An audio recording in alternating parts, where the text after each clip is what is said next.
Hey guys here, just wanted to give you a quick update on the LG Chem batteries.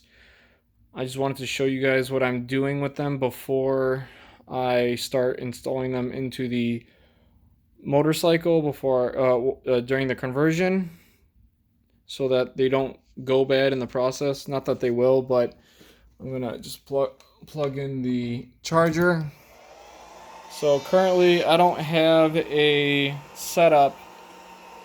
proper setup to charge these yet. So what I'm doing right now is I'm storing them. So right now, as you can tell, I actually had this one on storage mode, meaning I just charge it up to a certain voltage because these do come at 3.5 volts per cell, and since there's two of them and it's a 3.7 volt cell that's 60 amp hours, it does take a long time to charge to 3.8 because that's where I'm just storing the cells, because usually you do not want to go below 3.7. So right now I have them hooked up by alligator clips on either side, so I'm doing one cell per charge.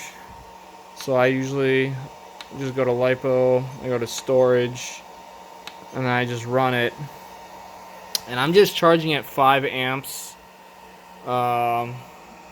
just to slowly charge them, because like I said, these aren't very efficient connections.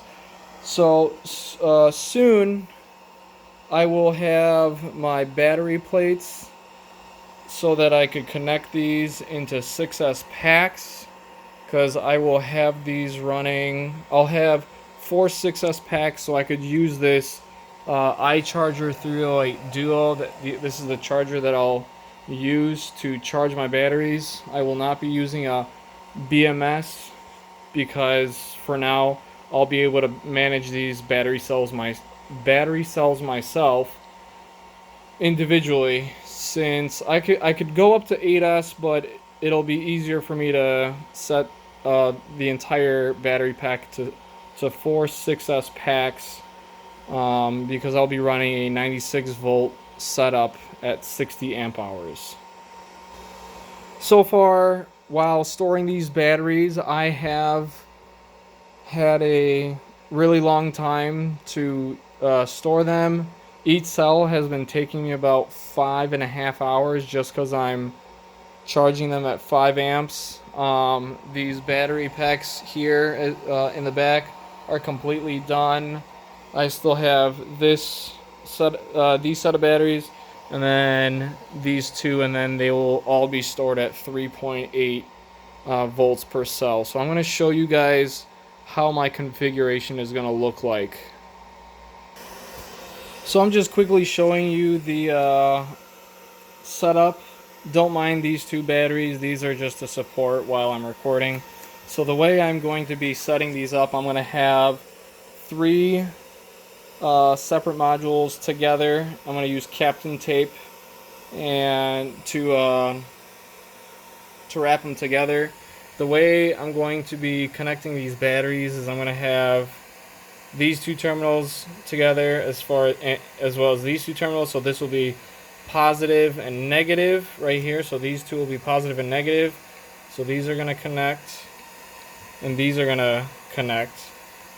And then in the back here, I'll just be connecting these two, and these two.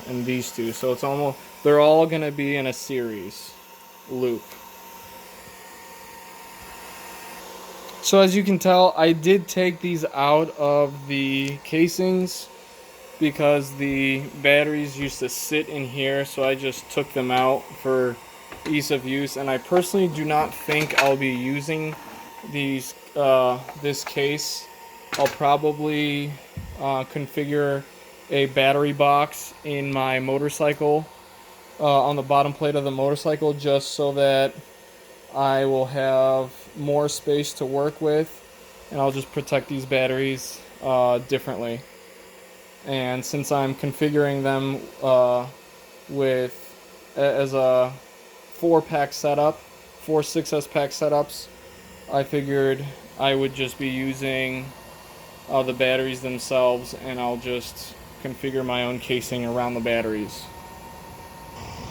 Now for the battery plates, as you can tell, some of these battery terminals have enough surface area to clamp aluminum plate onto to make the connection, but some of these were cut extremely short, so I was trying to figure out the best way to bolt these together using aluminum plates and screws. So I'm still searching for a manufacturer to either water jet or laser cut my aluminum plates, because I haven't been able to get to that yet. But just to give you a quick rundown on how these will be bolted together before I get the hardware and the aluminum plates, I will have two 1/8 inch plates bolting to, these two tabs together, and then in between I'll have a quarter inch aluminum plate, so that these will be nicely bolted together without them bending like this. They'll just be bolted straight out like this with just aluminum bars in between. So that's kind of the idea. There, like I said, two aluminum plates here that are 1/8 inch thick on both ends of these terminals, and then I'll have a quarter inch plate along the middle here. And then what it's going to look like is I'll have two screws on the sides on each side of the terminal, and then I'll have, I believe, 4 screws going along the top. And then for each 6S pack, I will have a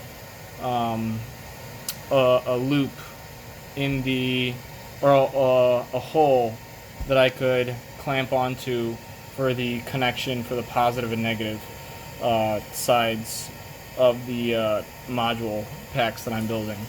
So it might sound confusing at first, but once I get the aluminum plates and the hardware, and once I build a pack, I will update you guys as soon as I possibly can, because I know I've seen a lot of ideas out there, and I believe, hopefully, that the way I'll be building these will be able to help a lot of people to properly build these batteries with the best connection possible. So if you guys have any other questions along with these batteries, as far as charging goes, storing them, and the way I'm putting or setting up my batteries for my motorcycle, please let me know, and I'll try to get back to you as soon as possible. So thanks for watching, guys.